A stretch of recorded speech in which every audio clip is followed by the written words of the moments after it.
আসসালামু আলাইকুম।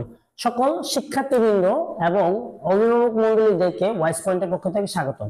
আজকে আসলে আমরা যে বিষয়টা নিয়ে আলোচনা করব, আমার অফলাইন এবং অনলাইন দুইটা ব্যাচের স্টুডেন্টরা, গার্ডিয়ানরা আমাদেরকে কোশ্চেন্স করছে, স্যার কোশ্চেন্স কেমন হবে, স্যার আমার বাচ্চা কি পারবে, স্যার ইংলিশে তো অনেক সমস্যা, ইংলিশের প্রবলেমগুলো কিভাবে সলভ করবো, কি পড়াবো, বাসায় কি পড়াবো, আপনারা কি পড়াচ্ছেন, তারা বাসায় কি লেখাবো, এই বিষয়গুলো, এই সংক্রান্ত সমস্যাগুলো সমাধানের জন্য আজকে আমার এই ভিডিওটা। আজকে আমরা আলোচনা করব অ্যাসেসমেন্ট কোশ্চেন্স লুক লাইক, বা মূল্যায়নের প্রশ্ন কেমন হবে। আমি অনেক টিচার এবং প্রিন্সিপালদের সাথে কথা বলে তারপর আমার কাছে মনে হচ্ছে যে কোশ্চেন প্যাটার্নটা এরকম হওয়ার সম্ভাবনা আছে। অ্যাকচুয়ালি আমরা কেউ বলতে পারবো না যে কোশ্চেন্স কিরকম হবে বা কোশ্চেন্স কি দিবে। তো কিন্তু তার মানে আমাদের গার্ডিয়ানরা আমাদেরকে বলতেছে, স্যার ইউটিউবে তো কোশ্চেন চলে আসছে, ইউটিউব তো কোশ্চেন লিখে লিখে সাজেশন করতেছে। তো আমি বলবো কি, আসলে ওইগুলা তো ওনারা হয়তো বা কোনো গাইড বা নিজের মতো করে বানায় দেওয়ার চেষ্টা করছে। তো যেহেতু বাচ্চাদের হচ্ছে সাবকনসিয়াস মাইন্ড, ওদের মাইন্ড এখন যা দেখবে তাই সেট করবে, এবং সে যদি একবার ভাবে যে কোশ্চেনটা এরকমই হবে, তাহলে কিন্তু ক্ষতি, মানে সে পরীক্ষা হলে গিয়ে দেখবে কোশ্চেন এরকম হয়নি, এবং সে হচ্ছে আপসেট হয়ে যাবে এবং একটা ডিলেমাতে ভুগবে। তো আজকে যে বিষয়টা আলোচনা করব, এইটা যদি আপনি প্রথম থেকে শেষ পর্যন্ত দেখেন, আমি প্রত্যেকটা পেজ ওয়াইজ ধরে ধরে কাজ করেছি, আপনি যদি প্রথম থেকে শেষ পর্যন্ত দেখেন, তাহলে আশা করছি আপনি আপনার বাচ্চার প্রপার গাইডটা দিতে পারবেন। পরীক্ষার আগে 2 থেকে 3 দিন বন্ধ আছে, এই 3 দিন যদি আমার এই গাইডলাইনটা একটু ফলো করেন, বাচ্চাকে যদি একটু পড়ান লেখান, যারা বাসায় অভিভাবক, যারা বাসায় পড়াচ্ছেন, ঠিক আছে, তারা একটু যদি গাইডলাইনটা ফলো করেন, আশা করি আপনার বাচ্চার 70 থেকে 80% ক্লিয়ার হয়ে যাবে আর কি, ঠিক আছে। এবং আমি এখান থেকে মানে আসলে একটা জিনিস আমরা কনফার্ম হতে পেরেছি, সেটা হচ্ছে গিয়ে পরীক্ষা কিন্তু বইয়ের বাইরে থেকে দিবে না, বইয়ে যা যা আছে তার উপর ডিপেন্ড করে হচ্ছে পরীক্ষাগুলো দিবে, একটু চেঞ্জ করে করে দিবে আর কি। সো আমরা যদি মানে এই বিষয়গুলো একটু মানে বাচ্চাদেরকে পড়ায় রাখি বা বাচ্চাদেরকে মুখস্থ করে রাখি, তাহলে কি হবে, বাসায় লেখাই, তাহলে কি হবে, তারা পরীক্ষার হলে গিয়ে কিন্তু কোনো ডিলেমাতে ভুগবে না, ঠিক আছে। তাদের কাছে মনে হবে না, আরে এটা তো আমার কোন পড়ে না, আরে আমি তো পারতেছি না, এরকম কিছু মনে হবে না। এই ভিডিওটা সম্পূর্ণ অভিভাবকদের জন্য, স্টুডেন্টরাও দেখতে পারে, স্টুডেন্ট যদি দেখে বুঝে তাহলে আলহামদুলিল্লাহ ভালো, নিজের মতো করে পড়ে নিতে পারবে। তো আমরা যে বিষয়টা নিয়ে আলোচনা করব সেটা হচ্ছে গিয়ে আরেকটা বিষয়, সেটা হচ্ছে গিয়ে আপনাকে কিন্তু অবশ্যই শেষ পর্যন্ত থাকতে হবে, কারণ এখানে আমি 1 থেকে 66 পেজ এর পূর্ণ বর্ণনা করব যে কোথা থেকে পড়তে হবে বা কি কি টাইপ অফ কোশ্চেন্স গুলো থাকার সম্ভাবনা প্রবল, ঠিক আছে। তাহলে আমরা একটু দেখে নিই, আমরা মূল আলোচনা চলে যাই। মূল আলোচনা চলে যাওয়ার পেজ আমি দিয়েছি 169 থেকে 174। এই পেজে যতগুলো গ্লোসারি আছে, গ্লোসারি, হ্যাঁ, ওয়ার্ড মিনিং গুলো মাস্ট বি পড়ে ফেলতে হবে, কারণ ওয়ার্ড মিনিং আসবেই, ঠিক আছে। আসবেই বলতে আসার সম্ভাবনা প্রবল, একদম প্রবল, 90% প্রবল যে আসবেই, ঠিক আছে। ওয়ার্ড মিনিং আসবে, মিনিং সিনোনিম আসতে পারে, তারপর মেকিং সেন্টেন্স আসতে পারে, অ্যান্টোনিম আসতে পারে, ঠিক আছে, বিপরীত শব্দ আসতে পারে। তো এইটা আমাদের কি করতে হবে, বাচ্চাদেরকে পড়ায় ফেলতে হবে। বাংলা মানে ইংলিশ টু ইংলিশ, ইংলিশ থেকে বাংলাটা পড়াইলে ভালো, মানে জাস্ট পড়ায় রাখতে পারেন, কিন্তু ইংলিশ টু ইংলিশটা পড়ায় ফেলতে হবে, যেহেতু মিনিং বলতেছে, হ্যাঁ, ওয়ার্ড মিনিং বলতেছে। তারপরে আমি যদি প্রথম দিকে চলে যাই, পেজ নাম্বার 1, পেজ নাম্বার 1 মানে 1 থেকে 5, ওইখানে তো কিছু বর্ণনা দেওয়া আছে, কনভারসেশন দেওয়া আছে। তো ওইখান থেকে যে বিষয়টা হতে পারে সিমিলারিটিস এন্ড ডিসিমিলারিটিস, এই বিষয়টা হচ্ছে লিখতে দিতে পারে যে what is similarities and dissimilarities, find out some sentence between similarities and dissimilarities, মানে এটার মধ্যে কি পার্থক্য সেটা তুমি তোমার সেন্টেন্সের মাধ্যমে লিখতে পারো, বা মানে সেন্টেন্স দিয়ে দিতে পারে, ওখান থেকে তুমি খুঁজে বের করতে হবে। তো এই বিষয়টা আমাকে স্টুডেন্টদেরকে মুখস্থ করাইতে হইতে পারে। পেজ নাম্বার 5-6 এর মধ্যে আছে সিমিলারিটিস এন্ড ডিসিমিলারিটিস, এই বিষয়টা আমাকে বাচ্চাদেরকে একটু মুখস্থ রাখতে হবে, যাতে করে তারা অ্যানসার করতে পারে। এবং হচ্ছে কিছু এক্সাম্পল, আমরা অনেকেই হয়তো বা গাইড ইউজ করি, আমরা হয়তো বা অনেকেই ইউটিউব দেখি, সেই এইখান থেকে দেখে দেখে আমরা কিছু এক্সাম্পল বাচ্চাদেরকে ট্রাই করাইতে পারি, এত করে তার সুবিধা হবে। সেই বিষয়টা টপিকটা সম্বন্ধে হয়তো বা আজকে লাগবে না, হয়তো বা ক্লাস 7-8 উঠলে লাগবে, ক্লাস 9 উঠলে লাগবে। আসলে এই টপিকটা মোটামুটি আপনার যেখানে যান ওইখানে লাগে, আইএলটিএস এ যান, তারপরে হচ্ছে গিয়ে মানে ইংলিশ নিয়ে যখনই পড়াশোনা করবে বা কোনো একটা টপিক নিয়ে পড়াশোনা করবে, তখনই তার এই বিষয়টাকে একটু বুঝতে হবে, ঠিক আছে। আচ্ছা, পরে যে বিষয়টা আসতেছে সেটা হচ্ছে পেজ 7-8। পেজ 7-8 এর একটা বিষয় আছে, write a passage paragraph about a topic, ঠিক আছে, কোন একটা টপিক, ওইখানে মনে হয় ড্রিম স্কুল দেওয়া আছে, ক্লাস 7 এর বইতে দেওয়া আছে হচ্ছে অ্যাবাউট ইউর ড্রিম স্কুল, বা একটা কোশ্চেন্স আছে about your school or classroom, এরকম। তো আপনারা কি করতে পারেন, বাচ্চাদেরকে এরকম টাইপের কিছু প্যারাগ্রাফ আছে পুরানো বইগুলোতে, নবদূত আছে, চৌধুরী হোসেন আছে, ওনাদের বইগুলো থেকে কিছু প্যারাগ্রাফ জাস্ট পড়ায় রাখতে পারেন, যাতে করে অ্যাটলিস্ট তারা লিখতে পারে। এরকম একটা প্যাসেজ যদি লিখতে বলে, কনভারসেশনাল প্যাসেজ, বা কোনো একটা থিমের উপর যদি লিখতে বলে যে এটার উপর তুমি লেখো, বা তোমার ফ্রেন্ড সম্বন্ধে লেখো, তোমার বাবা মা সম্বন্ধে লেখো, তোমার ফ্যামিলি সম্বন্ধে লেখো, তখনই কিন্তু আপনার বাচ্চা একদম মানে বাচ্চারা কি হবে, আরে আমি তো পড়ি নাই। তো এই জায়গাটাতে আপনারা কি করতে পারেন, দুই একটা প্যাসেজ বা দুই একটা প্যারাগ্রাফ যে আছে এগুলোকে একটু পড়ায় রাখতে পারেন, যাতে করে সে কিছুটা অ্যাটলিস্ট লিখতে পারে। মানে কি কল করবে সেটা তো আমরা জানি না, যাতে করে তার আশা করছি স্কুল রিলেটেড ক্লাসরুম, তারপরে হচ্ছে রিডিং রুম, এই টাইপের কিছু আসার সম্ভাবনা আছে। তারপর আপনারা একটু এই জায়গায় পড়ে রাখবেন, যাতে বাচ্চা এইটা নিয়ে কনফিউশনে না থাকে।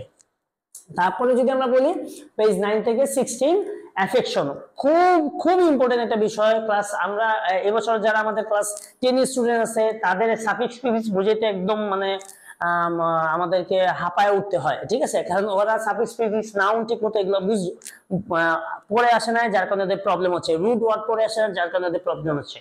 তো এখানে কি করতে পারি, অ্যাফেকশনের suffix, what is suffix, what is prefix, এটা পড়তে পারি। এবং এইখানে একটা যে বিষয় হচ্ছে সেটা হচ্ছে যে একটা ওয়ার্ড দিবে বা একটা সেন্টেন্স দিবে, সেন্টেন্সের মধ্যে হচ্ছে একটা ওয়ার্ডকে আন্ডারলাইন করবে বা বোল্ড করে দিবে, যে এইখান থেকে রুট ওয়ার্ডটা খুঁজে বের করো, সাফিক্সটা খুঁজে বের করো, প্রিফিক্সটা খুঁজে বের করো।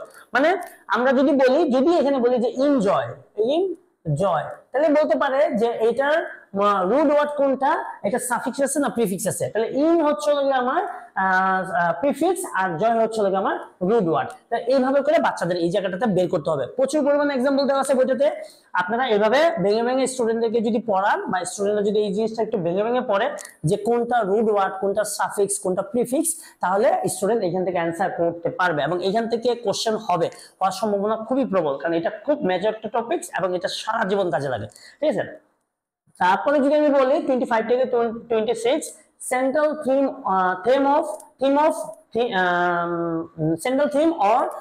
Theme of the poem. আচ্ছা, মানে একটা পয়েম আছে ইফ, তারপরে দ্য ট্রুথ, এরকম 5 থিংস, এরকম মনে হয় 3টা না 4টা পয়েম দেওয়া আছে, কবিতা দেওয়া আছে। এই পয়েমগুলোর থিম লিখতে হবে, মানে সারাংশ লিখতে হবে, বাচ্চাদেরকে এই থিমগুলো সারাংশগুলো প্রপারলি লিখতে হবে। এখন কথা হচ্ছে কোথায় পাবো, আচ্ছা এই ইফ কবিতা রাইটারের নাম লিখে, ইফ কবিতা লিখে যদি লেখেন গুগলকে যে এটার থিমটা আমাকে দাও, গুগল এটা থিমটা দিয়ে দিবে। তো প্রত্যেকটারই থিম গুগল থেকে পেয়ে যাবেন। যেহেতু আমাদের হাতে সময় কম, আসলে আমি ভিডিওগুলো প্রিপেয়ার করতে পারি না, থিমগুলো আমি আসলে খুবই সরি, আমি ক্লাস 9, 10 কলেজদের নিয়ে একটু ব্যস্ত ছিলাম, যার কারণে আমি এটা বানাইতে পারিনি। তো পরবর্তীতে ইনশাল্লাহ আমি বানাই দেবো ইনশাল্লাহ। আচ্ছা, তো এইটার থিমগুলো আপনারা ইউটিউব বা গুগলে পেয়ে যাবেন। ইউটিউব থেকে আমার কাছে মনে হয় সবচেয়ে গুগলে বেস্ট, গুগল খুব সুন্দরভাবে এটাকে আপনার থিমটাকে আলোচনা করছে, আমি নিজে দেখেছি। তো আমার কাছে খুব ভালো লাগছে যে থিমটার যথাযথ মূল্যায়ন করা হয়েছে, মানে কবিতাটার যথাযথ মূল্যায়ন করা হয়েছে, সরি। আচ্ছা, তো থিমটা ভালো করে পড়ে রাখতে হবে, এখান থেকে কোশ্চেন আসার সম্ভাবনা প্রবল, কারণ আমার অফলাইনের অনেক স্টুডেন্টদের অ্যাসাইনমেন্ট ছিল থিম লেখা, যে থিমটা লেখো, এবং ওইখানে হোয়াট ইজ থিম, থিমটা সম্বন্ধে কিন্তু একটা নোট দেওয়া আছে, ঠিক আছে। Central theme, what is central theme, থিমের ক্লাসিফিকেশন, তারপর ক্যারেক্টারিস্টিক্স, এগুলো সম্বন্ধে কিন্তু আলোচনা করা আছে। ওই টপিকটা একটু ভালো করে পড়তে হবে। বলা তো যায় না যে কোন একটা কবিতা দিয়ে বলতে পারে যে এখানে তুমি সেন্ট্রাল থিমটা বর্ণনা করো, কিভাবে লিখতে হবে তার প্রসেসটা হচ্ছে আপনারা একটু বাচ্চাদেরকে দেখাই দিবেন। গুগলে অবশ্যই এটা সম্বন্ধে ডিটেলস আলোচনা করা আছে, আপনারা একটু পড়ে নেবেন। তারপরে যদি কোনো প্রবলেম হয় পরীক্ষার আগের দিন, আপনারা কমেন্ট সেকশনে আমাকে জানাবেন, অথবা আমার এই স্ক্রিনে দেওয়া নাম্বার থাকবে, স্ক্রিনে দেওয়া নাম্বার আপনারা যোগাযোগ করতে পারেন। আপনারা চাইলে আমি থিমগুলো সাজিয়ে আপনাদেরকে পাঠিয়ে দিতে পারি, ঠিক আছে। আচ্ছা, তারপরে যে বিষয় খুবই ভাইটাল একটা বিষয়, সেটা হচ্ছে অ্যাডজেক্টিভস। এখানে একটা গল্প আছে, the fox and ox, the ox and the frog and the ox, হ্যাঁ, the frog and the ox. আচ্ছা, এইখানে সবচেয়ে মেজর যে বিষয়টা সেটা হচ্ছে কিন্তু সবগুলো অ্যাডজেক্টিভ নিয়ে কাজ করছে, ঠিক আছে, অ্যাডজেক্টিভ। ওইখানে কোশ্চেনটা এরকম থাকবে, স্টোরি একটা দিয়ে বলবে যে ফাইন্ড আউট দ্য অ্যাডজেক্টিভস, ঠিক আছে, সেন্টেন্সের মধ্যে ফাইন্ড আউট দ্য অ্যাডজেক্টিভস। একটা জিনিস মনে রাখতে হবে, মডিফায়ারের নিয়ম অনুসারে মাঝে মধ্যে নাউনও কিন্তু অ্যাডজেক্টিভের মতো বসে। তো এই জিনিসটা বাচ্চাদেরকে একটু বুঝিয়ে দিতে হবে। যদি আমার সময় হয় ইনশাআল্লাহ আমি অ্যাডজেক্টিভটা নিয়ে আলোচনা করব, কিভাবে বাচ্চারা নাউনটাও কি কখনো কখনো অ্যাডজেক্টিভের কাজ করে। আচ্ছা, এইখানে আরেকটা জিনিস, কম্পারিজন অফ অ্যাডজেক্টিভস আছে, পজিটিভ, কম্পারেটিভ, সুপারলেটিভ। এইখানে যে জিনিসটা থাকতে পারে সেটা কি থাকবে, মনে করেন স্লো ওয়ার্ড আছে, স্লো, স্লো, ঠিক আছে, এ বলতে পারে যে স্লোয়ার কম্পারেটিভ ফর্ম চেঞ্জ করো, একটা ব্ল্যাঙ্ক দিয়ে দিল, ব্ল্যাঙ্ক বা হাইলাইট করে দিল, বললো যে এটা নিচে হাইলাইট করা, বললো যে স্লোয়ার কম্পারেটিভ এবং সুপারলেটিভ ফর্ম লেখো, স্লোয়ার স্লোয়েস্ট, ঠিক আছে, এরকম করে। এবং ওইখানে কিছু উদাহরণ দেওয়া আছে, আপনারা একদম বইয়ের আই থিঙ্ক 26 পেজে, সরি 40 পেজে বা 40 পেজের আগে মনে হয় আপনার হচ্ছে গিয়ে কিছু এক্সাম্পল দেওয়া আছে এই পজিটিভ কম্পারেটিভ সুপারলেটিভ এই ফর্ম, মানে অ্যাডজেক্টিভের কিছু ফর্ম বা ডিগ্রি কিছু ফর্ম নিয়ে এখানে আলোচনা করছে। উদাহরণ দেওয়া আছে, কিছু ওয়ার্ড দেওয়া আছে, তারপরে আদর্স ফ্যামিলি নামের একটা একটা হচ্ছে ফিল ইন দ্য ব্ল্যাঙ্কস দেওয়া আছে। ওইটা যদি আপনারা প্রপারলি বাচ্চাদেরকে একটু বুঝায় পড়াইতে পারেন, আশা করছি অ্যাডজেক্টিভ নিয়ে যে কোনো কোশ্চেন আসুক আমার বাচ্চারা পারবে, ঠিক আছে, যারা আমার ভিডিও দেখতেছে তারা এই জিনিসটা পারবে। আর তাতেও যদি কোনো প্রবলেম হয়, আপনারা আমার স্ক্রিনে দেওয়া যে নাম্বার আছে এখানে কল করতে পারেন। আমাদের এইটার উপরে একটা ডেমো কোশ্চেন্স আমরা আমাদের বাচ্চাদেরকে পরীক্ষা নিয়েছি, আপনারা চাইলে ওই কোশ্চেনের পরীক্ষা নেওয়া দেখতে পারেন আপনার বাচ্চা আসলে ওই বিষয়গুলো নিয়ে কতটুকু মানে কতটুকু পারে, কতটুকু সে লার্ন করতে পারছে, তার নলেজটা ইনরিচ করতে পারছে। আচ্ছা, পরবর্তী যে টপিক, পরবর্তী টপিক হচ্ছে পেজ নাম্বার 41। পেজ নাম্বার 41 এ দেওয়া আছে make a story using characteristics of story. Using characteristic story কি? ইউজিং ক্যারেক্টারিস্টিক স্টোরি হচ্ছে যেমন এখানে একটা স্টোরি দেওয়া আছে এ লায়ার কাউবয়, তাই না? তো আপনাদেরকে এরকম কিছু দিতে পারে যে একটা স্টোরি লেখো এই ক্যারেক্টারিস্টিক্স গুলো ফিল আপ করে, বা এই যে নিয়ম নীতিগুলো আছে নিয়ম নীতিগুলো ফিল আপ করে একটা স্টোরি লিখতে হবে। লাইক এরকম হইতে পারে ট্রাস্টিকো, তারপর হচ্ছে গিয়ে আপনার কি greedy goose, sorry greedy farmer, এই টাইপের গল্প আপনাকে লিখতে দিতে পারে। তো এইগুলা বাসায় বাচ্চাদেরকে চৌধুরী হোসেন, অ্যাডভান্স লার্নার, নবদূত যাই আছে সেই বই থেকে ছোট ছোট যে মোরালিটি যে গল্পগুলো আছে গল্পগুলা আস্তে আস্তে পড়তে হবে, কারণ এগুলা লিখতে হবে। পরীক্ষার হলে থাকতে পারে, যেহেতু এইখানে এরকম একটা সিনারিও দিছে, এখানে মনে হয় দিচ্ছে হচ্ছে birthday party, right? So birthday party থেকে হচ্ছে আপনাদের এই বিষয়গুলোকে সাজায় লেখার যে প্রবণতা ওটাকে দেখতে হতে পারে। পেজ নাম্বার 45 এ কি আছে? 45 right a dialogue conversation how you fill your bucket today, ঠিক আছে, আপনি কিভাবে আপনি আজকে বাকেট বা আপনার দিনটাকে সুন্দর করছেন সেটার একটা এক্সপ্রেশনস আপনাকে একটা ডায়লগ অথবা একটা কনভারসেশন লিখে দিতে হইতে পারে।